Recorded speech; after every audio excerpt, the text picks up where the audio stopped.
Hello students. सो हम DPP number 6 discuss करने जा रहे हैं। क्वेश्चन नंबर 1, सिस्टम दिया हुआ है और एसएचएम की नेचुरल फ्रिक्वेंसी निकालनी है। ठीक है। वैसे तो फोर्सेस देखा जाए तो इसमें कौन कौन से फोर्सेस है, एमजी है, टेंशन है, स्प्रिंग फोर्स है। पर जैसा कि हम जानते हैं कि लीनियर एसएचएम में कांस्टेंट फोर्स से टाइम पीरियड पे कोई फ़र्क नहीं पड़ता। यानी कि टाइम पीरियड अगर निकालना है तो मैं कांस्टेंट फोर्स को नेगलेक्ट कर सकता हूँ। जैसे कि यहाँ पे एमजी है, एमजी विल बी कांस्टेंट, चाहे पार्टिकल किधर कहीं भी चला जाए, एमजी विल बी कांस्टेंट। तो एमजी को मैं इग्नोर कर सकता हूँ टाइम पीरियड निकालने के लिए। कांस्टेंट फोर्स से केवल मीन पोजीशन चेंज होती है, टाइम पीरियड पे कोई इफेक्ट नहीं होता है। तो एमजी को नेगलेक्ट कर दिया। अब जब एमजी को नेगलेक्ट कर दोगे तो इक्विलिब्रियम पोजीशन की जब बात करेंगे, इक्विलिब्रियम पोजीशन एमजी नहीं है, एमजी नेगलेक्ट कर दिया तो टेंशन भी zero, tension zero zero, spring force भी जीरो। स्प्रिंग फोर्स जीरो मतलब spring will be in natural length. Initially block is in equilibrium, spring is in natural length. MG को neglect कर दिया है। अब मीन पोजीशन से x displace किया। जब मीन पोजीशन से एक्स डिस्प्लेस करेंगे ब्लॉक को तो स्प्रिंग में कितना एलोंगेशन होगा, ये सिंपल कंस्टेंट हो गया कि अगर ब्लॉक को एक्स डिस्प्लेस किया है तो ब्लॉक नीचे एक्स गया तो ये वाली पुली भी नीचे एक्स गई, ये पुली नीचे एक्स गई, ये रस्सी फिक्स है यहाँ से, तो ये वाली 2x नीचे गई तो ये पुली नीचे 2x गई, ये फिक्स है तो ये नीचे 4x। यानी स्प्रिंग में कितना एलोंगेशन हुआ, 4x का। स्प्रिंग में एलोंगेशन हुआ 4x। अगर स्प्रिंग में 4x का एलोंगेशन हुआ तो स्प्रिंग में फोर्स आया 4kx। ये 25 दिया हुआ है बट अभी हम के की टर्म में देख लेंगे, बाद में वैल्यू प्लेस कर देंगे। तो स्प्रिंग में फोर्स आया 4kx। अब 4kx यहाँ पे, तो यहाँ भी 4kx, क्योंकि पुली पूरा एक ही आइडियल है, मासलेस है पूरा रस्सी और स्प्रिंग दोनों, और इस पुली भी आइडियल है। 4kx तो यहाँ 8kx तो यहाँ 16kx, तो फोर्स आया 16kx। और चूंकि रिस्टोरिंग है, वापस लाने वाला है, तो -16kx लिख दिया। ये आया हमारा k इक्विवेलेंट, और टाइम पीरियड होता है 2π√m/k। Question number 2, thin uniform straight rod of mass 2 kg length 1 meter is free to rotate about upper end when it rests it is an impulsive blow of 10 Newton second at its lowest point normal to its length। Kinetic energy बतानी है। ठीक है। Linear impulse दिया हुआ है, ये तो बहुत आसान क्वेश्चन है। लीनियर इम्पल्स दिया हुआ है, लीनियर इम्पल्स से एंगुलर इम्पल्स निकालेंगे and angular impulse is equal to change in angular momentum.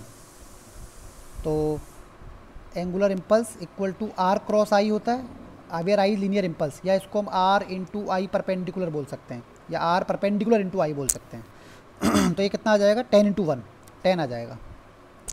जे क्या होता है, डेल्टा एल, डेल्टा एल होता है, तो 10 equal to delta L. Delta L का मतलब हो गया आई, एंगुलर मोमेंटम होता है आई ओमेगा, तो I into omega 2 minus omega 1, omega 1 zero है।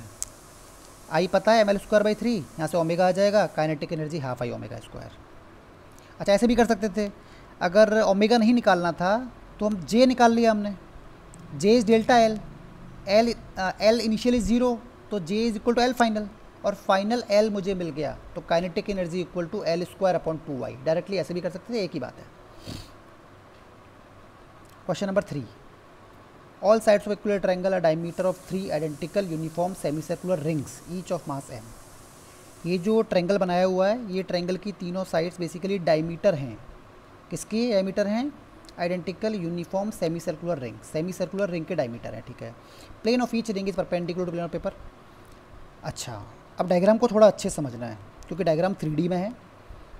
जो सेमी सर्किल है वो सेमी सर्किल इस प्लेन में नहीं है, सेमी सर्किल इस पेपर के प्लेन में नहीं है।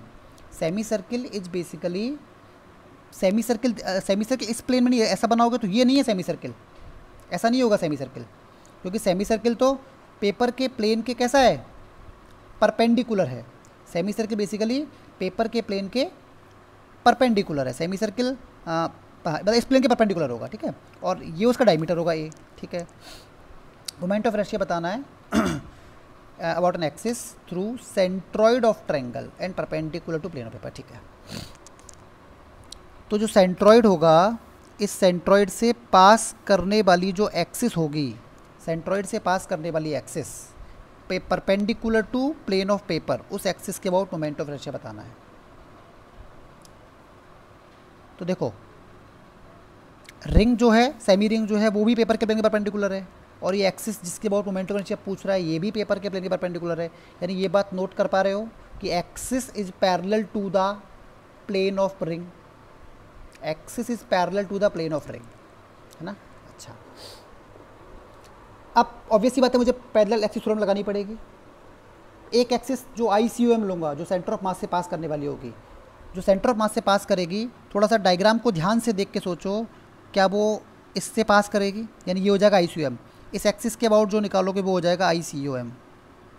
ये दूरी x मान लेता हूँ, ये I निकालना है, तो I will be ICOM plus MX square, यही तो करना है। ये एक का है ना, एक रिंग का, सेमी रिंग का, और फाइनली इसको 3 से मल्टीप्लाई कर दूंगा तो ये तीनों का आ जाएगा। अब x तो निकाल सकते हो, ये तो सिंपल। x तो मतलब सेंट्रॉइड कितना दूर होता है पता है ना, तो नॉर्मल सी चीज़ है। जैसे मैं यहाँ से थोड़ा ड्रॉ करूँ तो ये एंगल 30 डिग्री, ये 30 हो गया, और ये दूरी हो गई a/2, तो tan 30 बराबर x अपॉन a/2, यहाँ से x आ जाएगा। और इस एक्सिस के अबाउट, यानी कि जो सेंटर ऑफ मास से पास कर रही है ICOM कितना होगा सेमी रिंग का, हाफ MA स्क्वायर, मतलब half MR square, where R is a/2, radius is a/2। थोड़ा डायग्राम इमेजिन करो, डायग्राम जैसे मैं दिखाता हूँ नीचे देखो, डायग्राम 3D में है, ये डायग्राम बना हुआ है, डायग्राम ध्यान से देखो।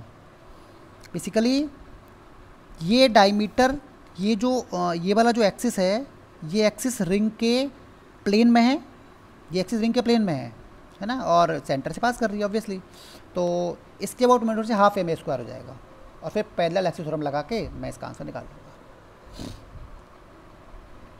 Question number 4, block of dimensions LTH and uniform density rho rests on rough floor, wind blowing with speed V and density rho A falls perpendicularly on one face। ठीक है, air is stopped when it strikes the wall and there is sufficient friction on the ground so that block does not slide, minimum speed V so that the block topples। अच्छा, ये यहाँ पे दिया हुआ है कि फ्रिक्शन सफिशिएंट है ताकि ब्लॉक स्लाइड तो नहीं करेगा पक्का, बट टॉपल कर सकता है। बेसिकली फोर्स कौन सा लगेगा यहाँ पे, एयर के मॉलिक्यूल्स जब आके टकराएंगे, इनिशियल स्पीड v है, फाइनल 0 है, तो मोमेंटम चेंज हुआ, उस चेंज इन मोमेंटम की वजह से फोर्स लगेगा। और मुझे देखना है कि टॉपल नहीं कराना है, मतलब मिनिमम स्पीड कितनी टॉपल कर जाए। ठीक है, अच्छा, minimum speed v so that block topples, और the maximum speed v for which block does not topple, दोनों एक ही बात है ना, दोनों सवाल का आंसर एक ही होगा, मैं वही v लिखूँगा। तो पहले फोर्स निकालते हैं, पहले तो फोर्स कितना लगेगा। फोर्स लगेगा rate of change of momentum F बराबर dp/dt, फोर्स लगेगा F बराबर dp/dt, चेंज इन मोमेंटम, मतलब rate of change of momentum dp/dt। अब dp/dt कैसे निकालोगे, एयर का मॉलिक्यूल मान लो, एक मॉलिक्यूल v स्पीड से आता है, एक मॉलिक्यूल v स्पीड से आता है, उसकी टकराने के बाद वेलोसिटी 0 हो जाती है, एक मॉलिक्यूल का चेंज इन मोमेंटम कितना हो रहा है mv, अगर एक मॉलिक्यूल मास m, छोटा स्मॉल m मान लेता हूँ तो mv। dt टाइम में, ऐसा समझे हम कि dt टाइम में in time dt, in time dt, dt time में एयर की कितनी थिकनेस आके इससे स्ट्राइक करेगी। dt टाइम में भाई एयर की स्पीड कितनी है, एयर की वेलोसिटी कितनी है v, तो dt टाइम में ये लेयर कितना आगे बढ़ जाएगी v dt, तो v dt, dt टाइम में v dt थिकनेस की लेयर पूरी आके इस ब्लॉक के ऊपर स्ट्राइक करेगी और स्टिक हो जाएगी इससे v dt। इस थिकनेस के अंदर कितना मास होगा, इस थिकनेस के अंदर जो मास होगा dm, वो निकाल लेते हैं। इस थिकनेस के अंदर कितना मास होगा dm, तो थिकनेस हो गई v dt, एरिया हो गया LH, तो ये हो गया कितना वॉल्यूम इंटू डेंसिटी रो ए, ये आ गया dm। इतना मास आके स्ट्राइक करेगा dt टाइम में, ये dm आ गया। तो व्हाट इज dm/dt, dm/dt आ गया LH रो ए v, और हमको निकालना f यानी dp/dt, dp/dt क्या होगा v dm/dt, यानी कितना आ गया f, कितना आ गया LH रो ए v स्क्वायर, ये फोर्स आ गया। अच्छा, अब ये फोर्स देखो यूनिफॉर्मली लग रहा है, हर जगह सेम लग रहा है, क्योंकि हर जगह बराबर मॉलिक्यूल्स आ रहे हैं, सेम स्पीड से आ रहे हैं, तो हर जगह मतलब ब्लॉक की जो सरफेस है ब्लॉक की पूरी सरफेस पे यूनिफॉर्मली लग रहा है। तो मैं टॉर्क निकालने के लिए ऐसा मान सकता हूँ कि उस सेंटर पे मान लूँ उसको पूरे को, नेट फोर्स उसका इफेक्टिव फोर्स सेंटर पे मान लूँ, तो सेंटर पे मानूंगा और फिर उसका डायग्राम बनाऊंगा, तो डायग्राम ऐसा बनेगा, और मैं इस फोर्स को कहाँ मान लूँगा, सेंटर पे। मैं मान लूँगा कि ये पूरा फोर्स जो F है ये सेंटर पे लग रहा है। अब टॉपलिंग में जानते हैं कि भाई पहले जब फोर्स लग रहा होगा तो टॉपलिंग क्यों नहीं कर रहा होगा, नॉर्मल शिफ्ट हो जाता है, और टॉपल तब तक नहीं करेगा जब तक कि नॉर्मल पूरा एज पे ना पहुंच जाए, जब तक एक्सट्रीम तक नॉर्मल शिफ्ट ना हो जाए। तो नॉर्मल यहाँ एक्सट्रीम पे आके शिफ्ट हो गया, नॉर्मल यहाँ आ गया।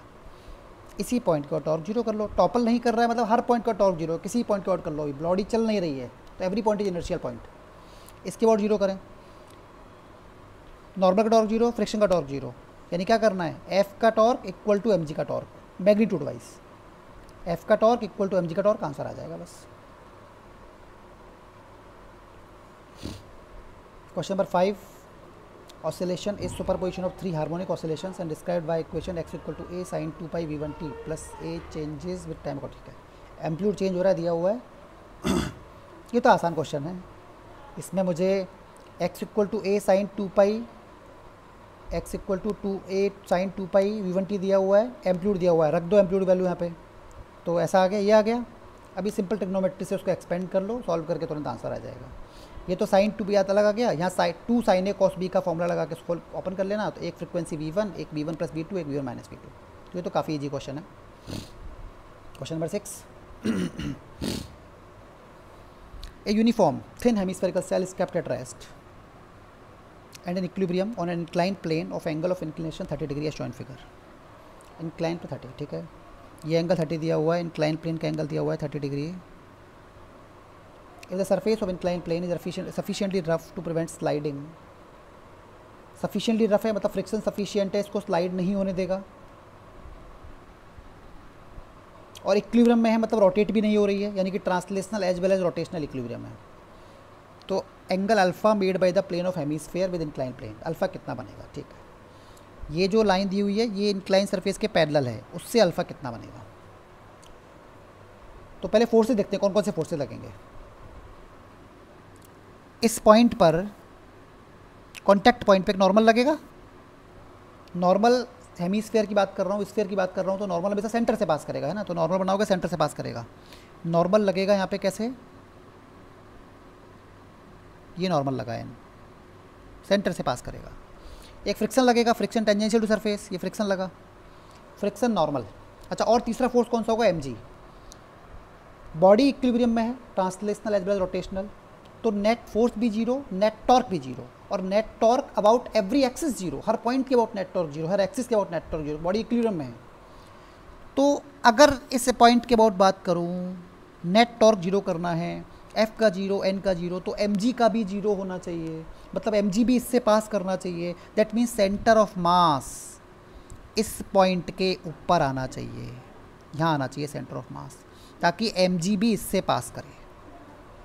ये समझ में आया मुझे कि सेंटर ऑफ मास जो कॉन्टैक्ट पॉइंट है उसके जस्ट वर्टिकली अबव आना चाहिए, ताकि एम जी भी उससे पास करे और सारे फोर्सेस का टॉर्क जीरो हो जाए, बॉडी कंप्लीटली इक्विलिब्रियम में हो जाए। इस डायग्राम को दोबारा ड्रॉ करता हूँ मैं साइड में थोड़ा मैग्नीफाई करके, मतलब बस फोर्सेस को ड्रॉ करते हैं। ये कॉन्टैक्ट पॉइंट हो गया, यहाँ से एक नॉर्मल है, ये नॉर्मल हो गया, ये ऊपर इसके सेंटर ऑफ मास हो गया, यहाँ पे ये सेंटर ऑफ मास हो गया, और यहाँ से इस पॉइंट को मिला देता हूँ मैं, ये कॉन्टैक्ट पॉइंट है वाला, यहाँ पे इसको मिला देता हूँ, तो इसको यहाँ बना देता हूँ ऐसे। एंगल्स को देखते हैं ध्यान से। ये 30 डिग्री है एंगल, थीटा बराबर 30 डिग्री है ना, थीटा बराबर 30 डिग्री, ये थीटा 30 डिग्री है, थीटा 30 है। तो बताओ ये वाला एंगल कितना होगा, पहले तुम ध्यान से देखो फिर मैं बताता हूँ थीटा, ये वाला एंगल कितना होगा। अरे इसको थोड़ा एक्सटेंड करोगे, ये वर्टिकल है, ये ऐसे है, तो ये 30, ये तो ये भी 30 हो जाएगा ना, तो ये एंगल हो गया 30 डिग्री। अच्छा, और देखते हैं, ये वाला एंगल अल्फ़ा है, ये वाला एंगल अल्फ़ा है, तो ये वाला एंगल कितना होगा, ये वाला, ये अल्फ़ा है, तो ये वाला एंगल कितना होगा, ये अल्फ़ा, देखें ध्यान से, ये 90, तो ये 90 माइनस अल्फ़ा, सही है, ये अल्फ़ा, ये 90, तो ये क्या हो गया 90 माइनस अल्फ़ा, तो ये कितना हो गया अल्फ़ा, यानी कि ये वाला एंगल है अल्फ़ा। अच्छा, ये डिस्टेंस कितनी है, ये डिस्टेंस है, ये डिस्टेंस रेडियस है, तो ये आर हो गई, और ये डिस्टेंस हेमिस्फीयर का जो सेंटर ऑफ मास होता है वो r/2 डिस्टेंस पे होता है बेस से, ये r/2 है, तो ये डिस्टेंस r/2 हो गई। अब इस ट्रायंगल में साइन रूल लगा लो, तुरंत आंसर आ जाएगा, कुछ करने की ज़रूरत ही नहीं है। बस साइन लॉ लगाओ, साइन रूल लगाओ, आंसर आ जाएगा। ट्राइन रूल ट्रायंगल में क्या होता है, ये आर है r/2, तो ये आर, ये एंगल कितना हो गया, ये एंगल हो गया 180 minus alpha plus 30, 180 minus alpha plus 30। Sine rule लगाओगे कैसे, R upon sine 180 minus alpha plus 30, तो वो तो साइन अल्फ़ा प्लस 30 हो जाएगा, is equal to r/2 upon sine 30। Solve करोगे यहाँ से अल्फ़ा मिल जाएगा।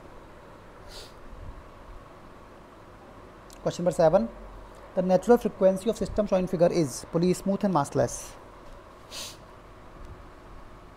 ये भी बिल्कुल सेम जैसे हम कॉन्सेप्ट अभी पहले डिस्कस किया था कि कांस्टेंट फोर्स का लीनियर एसएचएम के टाइम पीरियड पे कोई फ़र्क नहीं पड़ता, तो एमजी को नेगलेक्ट कर दिया। तो इनिशियली इक्विलिब्रियम पोजीशन के लिए spring will win natural length. अगर ब्लॉक को यहाँ से एक्स डिस्प्लेस करता हूँ तो सिंपल कंस्ट्रेंट से सोचो कि स्प्रिंग में कितना इलोंगेशन होगा दोनों स्प्रिंग में।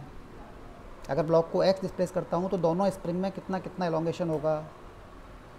तो ये नीचे सिर्फ दोनों सिमेट्रिक हैं, मतलब दोनों स्प्रिंग लगभग बिल्कुल सिमेट्रिक सिस्टम है, दोनों में बराबर ही होगा लोगों से, ऑब्वियस सी बात है। तो नीचे एक्स करोगे तो बताओ स्प्रिंग में कितना होगा। लॉजिकली खुद सोच के, मतलब ये सिंपल कंस्ट्रेंट है, आना चाहिए ये चीज़। अब हम एडवांस की तैयारी कर रहे हैं तो ये सिंपल चीज़ें हम we should be able to analyse these things. X नीचे है तो अगर ये वाला नीचे एक्स गया तो ये वाली पुली भी नीचे एक्स जाएगी, ये वाली पुली भी एक्स जाएगी, ये पुली एक्स गई, ये पुली एक्स गई, यहाँ से तो कोई रस्सी मिल नहीं सकती। तो एक्स यहाँ से छूटा, एक्स यहाँ छूटा, 2x 2x। देखो अलग अलग तरीके कंस्टेंट को सॉल्व करने के सबके अलग अलग तरीके हो सकते हैं। कंस्टेंट के बहुत सारे मेथड्स भी होते हैं। तुमने कुछ मेथड पढ़े होंगे एक्स मान के, x1 x2 मान के पढ़ा होगा, लेंथ ऑफ स्प्रिंग कांस्टेंट करके, है ना। तो कोई वर्क डन बाय टेंशन 0 से करता होगा। तो अलग अलग तरीके हो सकते हैं सॉल्व करने के। तो दोनों स्प्रिंग में 2x 2x का एलोंगेशन आया, तो फोर्स आया 2kx 2kx 2kx, तो 4kx तो 8kx, फोर्स लगा 8kx, के इक्विवेलेंट 8k हो गया, time period 2π√m/k। 8, question number 8, massless stick of length L is hinged at one end and a mass m is attached to the other end. The stick is free to rotate in vertical plane about a fixed horizontal axis passing through a frictionless hinge. Stick, ठीक है, what distance x from the hinge should a second mass be attached to the stick so that the stick falls as fast as possible when okay. Stick falls as fast as possible when released from rest. Basically alpha maximise करना है। अगर alpha maximum होगा, अब rest छोड़ रहे हैं हम, rest drop कर रहे हैं उसको, तो अल्फ़ा मैक्सिमम होगा तो तेज़ी से करेगी वो। अल्फ़ा मैक्सिमाइज़ करना है, अल्फ़ा निकाल लो।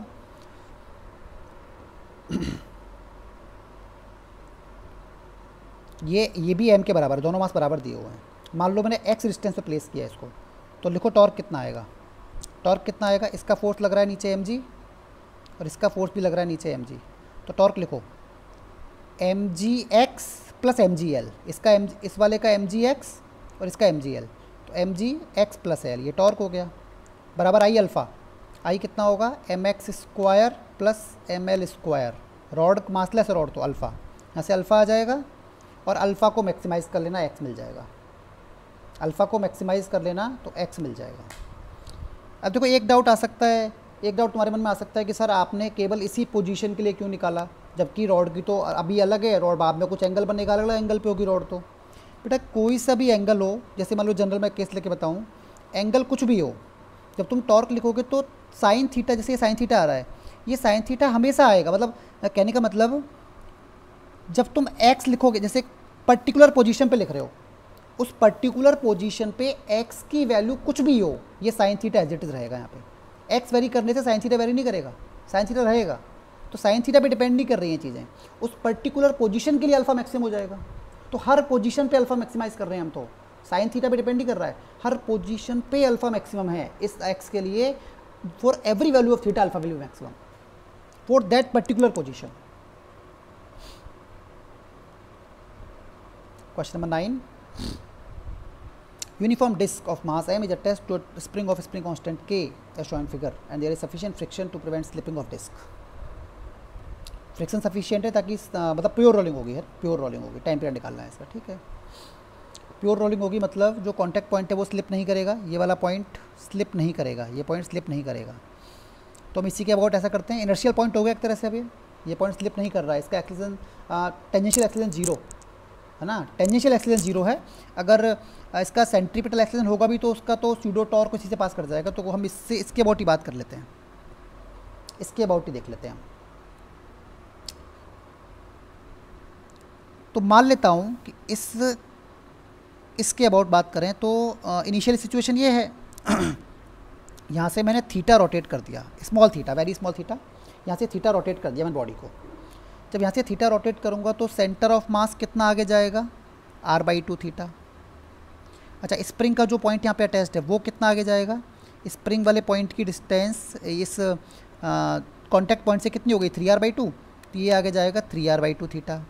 तो स्प्रिंग में कितना फोर्स लगा, स्प्रिंग में जो फोर्स लगा वो kx मतलब 3r/2 k थीटा, ये फोर्स लगा। नेट टॉर्क लिखो, नेट टॉर्क लिखो, टॉर्क क्या लिखोगे, mg का टॉर्क 0, नॉर्मल का टॉर्क 0, फ्रिक्शन का टॉर्क 0, सब इसी से पास कर गया कॉन्टैक्ट पॉइंट से।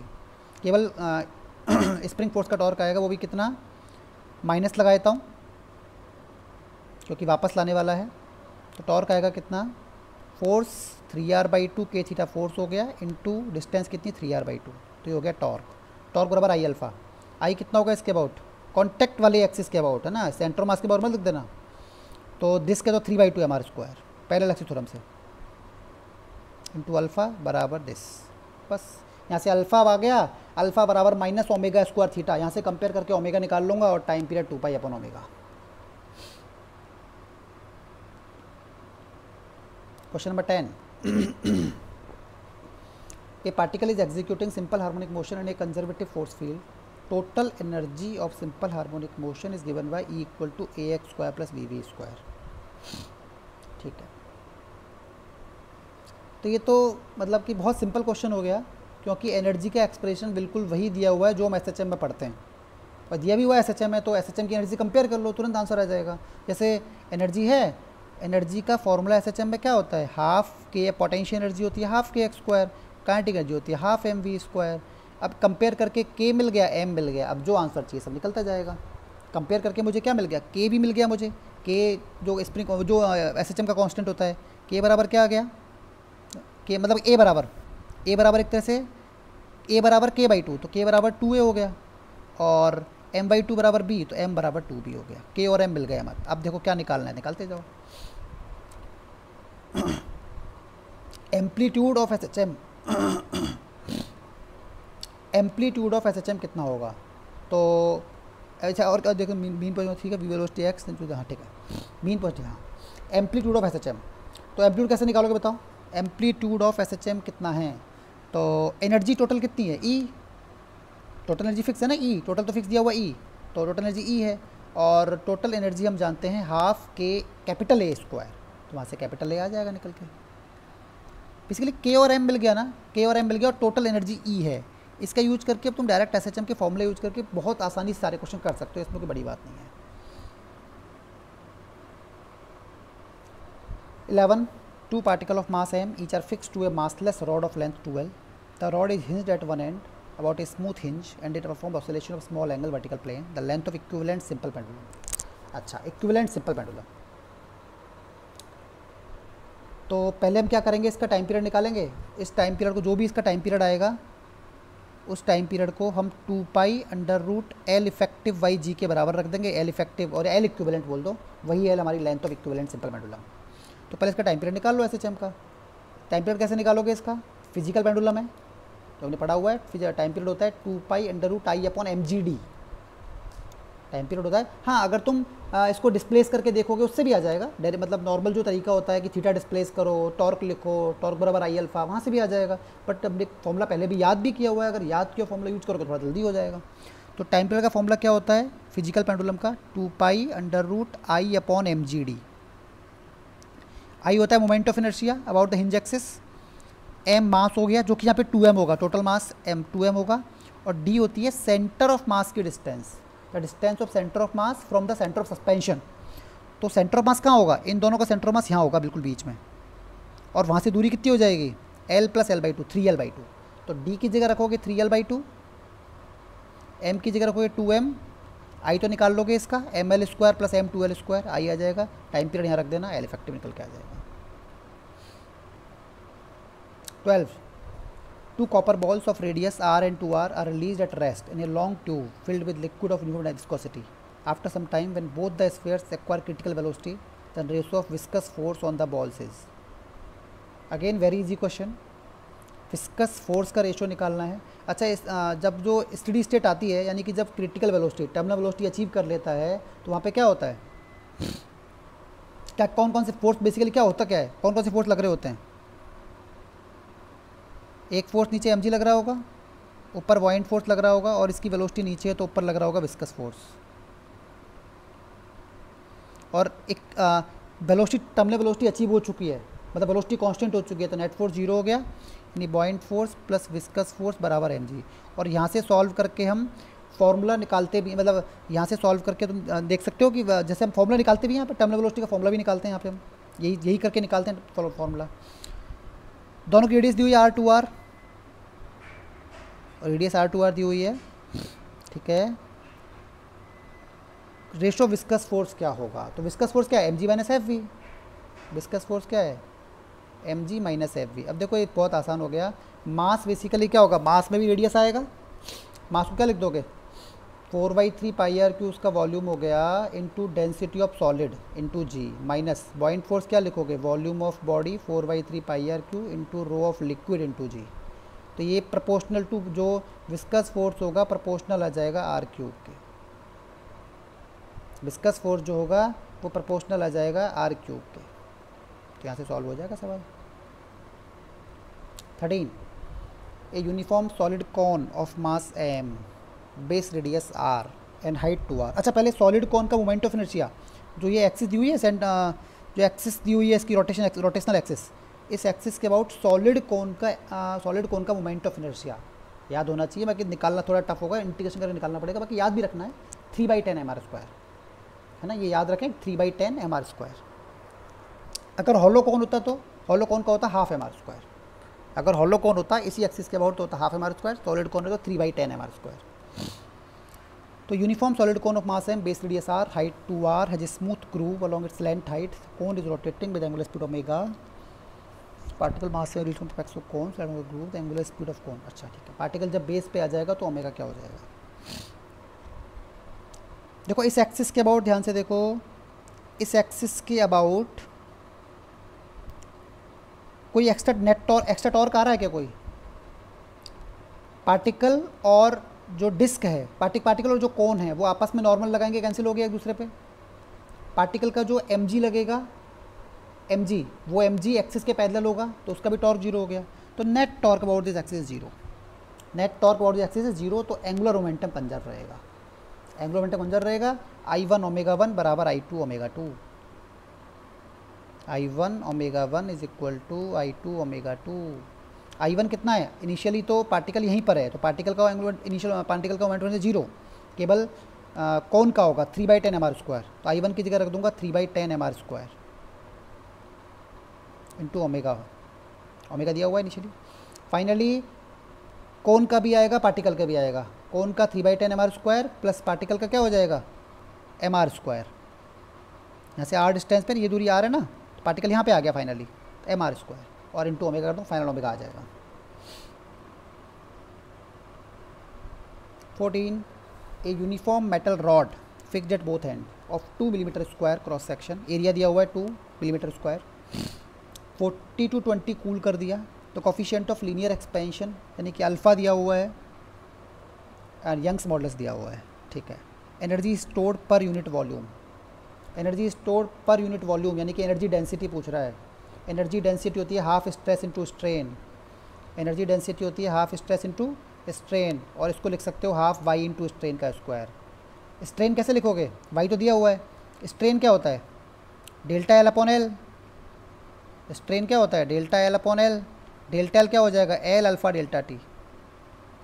ये देखो अल्फ़ा डेल्टा टी आ जाएगा स्ट्रेन, और सॉल्व करके आंसर आ जाएगा. 15. In the given figure two elastic rods A and B. In the given figure, two elastic rods A and B are rigidly joined to end supports. A small block of mass m is moving with velocity v between the rods. All collision is assumed to be elastic and the surface is given to be smooth. The time period of oscillation of small mass m will be okay. ठीक है. तो दोनों rod का ए दिया हुआ है, area दिया हुआ है, यंग्स मॉडल दिया हुआ, लेंथ दिया हुआ है। तो हम जानते हैं कि जो रॉड होती है वो भी एक स्प्रिंग की तरह बिहेव करती है, और स्प्रिंग की तरह बिहेव करती है, उसका स्प्रिंग कांस्टेंट क्या होता है, वाई ए अपॉन एल। स्प्रिंग कांस्टेंट होता है वाई ए अपॉन एल। कोई भी रॉड एक स्प्रिंग की तरह बिहेव करेगी, इसका स्प्रिंग कांस्टेंट होगा वाई ए अपॉन एल। तो इसका के वाई ए अपॉन एल हो गया, इसका के भी वाई ए अपॉन एल हो गया, दोनों का के सेम हो गया, क्योंकि वाई और एक गुणा करोगे सेम ही आ जाएगा ना। तो दोनों का के सेम हो गया, दोनों स्प्रिंग का के सेम हो गया वाई ए अपॉन एल। अब टाइम पीरियड निकालना है मुझे। टाइम पीरियड कैसे निकालोगे, देखो टाइम पीरियड मतलब एक ऑसिलेशन का टाइम निकालना है। तो ऐसे समझो, पहले ब्लॉक यहाँ से चला, तो यहाँ से लेके यहाँ तक जाने का टाइम, पहले स्प्रिंग से टकराएगा तो यहाँ से यहाँ तक जाने का टाइम कितना हुआ, L/2B। यहाँ से यहाँ तक जाने का टाइम कितना हुआ, L/2V। ठीक है। अब उसके बाद फिर स्प्रिंग से टकराया, अब स्प्रिंग से टकराया तो स्प्रिंग से टकराया तो स्प्रिंग को कंप्रेस करेगा मैक्सिमम कंप्रेशन, मैक्सिमम कंप्रेशन तक जाने का जो टाइम होगा वो क्या होगा, T/4। नॉर्मली जो केबल स्प्रिंग से अटैच्ड होता, स्प्रिंग की वजह से जो टाइम पीरियड आता, टाइम पीरियड ऑफ SHM, उसका 1/4 होगा। अच्छा, स्प्रिंग का टाइम पीरियड क्या आता, 2π√m/k। अगर स्प्रिंग मान लो पूरा स्प्रिंग से अटैच कर दो तो जो ऑसिलेट करेगा, जो SHM करेगा, उसका टाइम पीरियड क्या आएगा, 2π√m/k। लेकिन ये मीन पोजीशन हो गई, और मीन पोजीशन से एक्सट्रीम पोजीशन तक जाने का समय क्या होता है, T/4। तो T/4 आ गया। ये T क्या है, T की जगह बाद में प्लेस कर दूंगा मैं 2π√m/k। तो ये आ गया यहाँ से यहाँ तक का। अब यहाँ से वापस आना डबल, फिर उधर जाना, फिर वापस आना, मतलब इसी का 4 टाइम्स करना है। यही तो है, ये T/4 हो गया ना, यहाँ से यहाँ तक T/4 हो गया, फिर वापस आएगा, फिर इधर जाएगा, इधर भी के सेम है, इधर जाएगा फिर वापस आएगा, मतलब यही T/4, ये इसको 4 टाइम्स करना है, वह आंसर है।